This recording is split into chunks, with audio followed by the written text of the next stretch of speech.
Hey guys, it's Christina. How's it going? So I am so excited this year to get going on growth mindset with my classes. I feel like I've tried it a little bit here and there over the years, but I think I really need to implement it now. I'm starting to see certain things from my students. I'm starting to see that they want to give up if something's really tough, or if they make a mistake, they think, oh, I'm just terrible at this. Or I've heard a lot of like, I'm just not good at math, or I'm just not good at writing, or whatever it might be.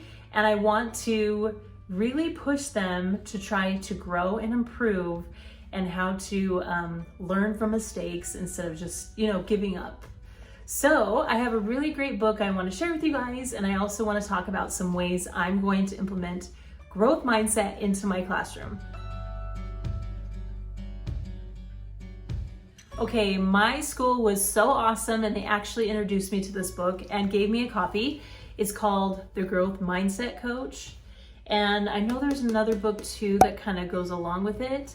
But this is basically a month-by-month handbook, and it shows you how you can push your students to try and achieve their goals and how to adapt growth mindset. So I would highly recommend this book. I think it's awesome.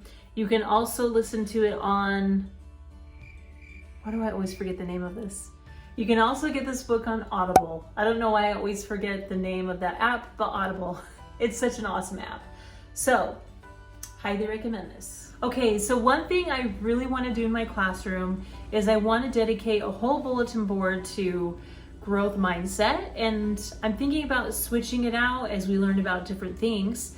But one of the first things I really want to teach them is what a fixed mindset is versus a growth mindset. So they know the difference, and they know, okay, what I'm doing, this might be a fixed mindset instead of growth. And so I want to put that up just right off the bat so they know the difference and they can start to recognize it. Another thing I want to do at the beginning of the year is really get the parents in on what I'm doing, and I want to send a note home, and I want them to know hey, we're working on growth mindset this year. This is the difference between growth and fixed. Here's some things you can do from home, because I feel like if they're doing it and I'm doing it, I feel like it'll be even more of a strength to the kids. So I'm hoping that I can get some support from home as well. Another lesson I really love to do towards the beginning of the year that I plan to continue to keep teaching them about is we learn about the brain. And one of my teammates actually came up with this idea. I think it's so cute. She has them make these little brain caps, and basically as we, it's like a little photocopy. And what we'll do is we'll talk about each section of the brain, we'll color it in, we'll label it, and it'll make a little cap. Or you can make the different parts of the brain out of Play-Doh, and they can make a little brain. But it's important for them to know that their brain can grow, and there's things we can do to help our brain. And I think a lot of times as people, I think we think about our bodies and strengthening our bodies, which is important, but we also need to remember our brains and how important it is for us to do the most we can to optimize our brain functions. I would also love to do different things with my curriculum just to push for growth mindset.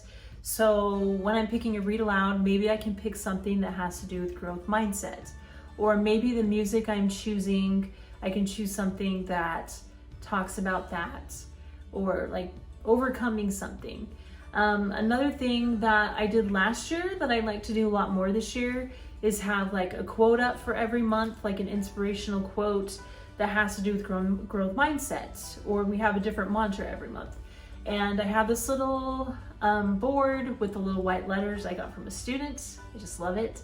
But I plan on putting up a different quote every month that we can discuss and think about and try to implement in the classroom. Another lesson I really want to do next year is all on famous mistakes. And there's some things like Post-its, potato chips. There's some other things I heard about too, like silly putty. And those were actually mistakes, and look at what great things they are today. And I want to show them that mistakes might actually lead them to something good. And I want them to not be afraid to make mistakes. Anyway, there's a bunch of other ideas I also plan to implement as well.